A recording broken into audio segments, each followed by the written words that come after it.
सांगली आणि भिवंडी लोकसभा मतदारसंघात मित्र पक्षांना जागा सुटल्याने स्थानिक काँग्रेसमधून उघड नाराजी व्यक्त होते। पण आता खानदेशातील धुळ्यात मात्र आपल्या पक्षाच्या उमेदवारालाच विरोध करत काँग्रेसच्या जिल्हाध्यक्षांनी राजीनामा दिल्याचं समोर आलेलं आहे आणि त्यामुळे काँग्रेसमध्ये अंतर्गत नाराजी उफाळून आल्याचं समोर येते। सांगलीत तिढा, आता धुळ्यातही लढा। काँग्रेस जिल्हाध्यक्ष सनेर यांचा राजीनामा, शोभा बच्छावांच्या उमेदवारीला विरोध, काँग्रेस समोर नाराजी शमवण्याचं आव्हान। महाविकास आघाडीतील जागा वाटपानंतर काँग्रेसमधली नाराजी उफाळून आलेली आहे। सांगली आणि भिवंडीमध्ये अजूनही काँग्रेसमध्ये बंडखोरीची टांगती तलवार आहे। त्याच वेळेला आता धुळ्यातही काँग्रेसच्या उमेदवाराची घोषणा होताच जिल्हा पक्ष संघटनेमध्ये राजीनामा सत्र सुरू झालेलं आहे। धुळे काँग्रेसचे जिल्हाध्यक्ष श्यामकांत सनेर यांनी बाहेरचा उमेदवार दिल्याचा आरोप करत शोभा बच्छाव यांच्या उमेदवारीला तीव्र विरोध दर्शवलाय आणि याचाच निषेध म्हणून त्यांनी जिल्हाध्यक्षपदाचा राजीनामाही दिलाय। तर मालेगावच्या काँग्रेस तालुकाध्यक्षांनी शोभा बच्छाव यांच्या उमेदवारीला तीव्र विरोध केलाय।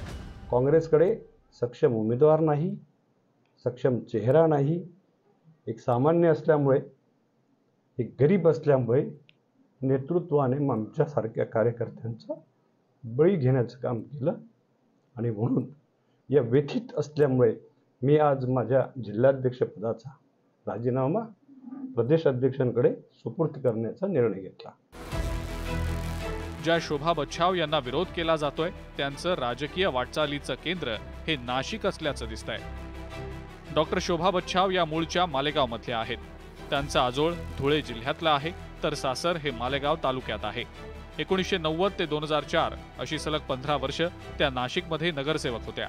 1999 ते 2001 अशी 3 वर्ष त्यांनी नाशिकचं महापौरपद भूषवलंय। 2009 मध्ये त्यांनी काँग्रेस राष्ट्रवादीच्या सरकारमध्ये राज्यमंत्री म्हणूनही काम केलंय। या कालावधीमध्ये त्या धुळ्याच्या पालकमंत्री देखील राहिल्या आहेत। काँग्रेसच्या धुळे जिल्ह्याच्या प्रभारी म्हणून त्या पक्षातल्या कार्यकर्त्यांना परिचित आहेत। धुळे मतदारसंघात नाशिक जिल्ह्यातल्या 3 विधानसभा मतदारसंघांचा समावेश होतो आणि त्यामुळे शोभा बच्छाव यांच्या उमेदवारीचं समर्थन करत काँग्रेस पक्षानं बच्छाव यांच्या उमेदवारीला विरोध करणाऱ्यांचे आरोप फेटाळून लावले। तसंच त्यांची नाराजी दूर करण्याचीही ग्वाही काँग्रेसचे पक्षश्रेष्ठी देत आहेत। मला प्रशासकीय अनुभव आहे। मी 15 वर्ष नगरसेविका, 3 वर्ष महापौर होते, आमदार होते, त्याचप्रमाणे आरोग्य आणि अन्न नागरी पुरवठा राज्यमंत्री होते, धुळ्याची मी पालकमंत्री होते। मला कामाचा अनुभव आहे आणि सर्व आमचे इंडिया आघाडीचे नेते, महाविकास आघाडीचे नेते जे आहेत ते मला मदत करते। आपलं अचानक ते आव्हान मी निश्चितपणे पेले।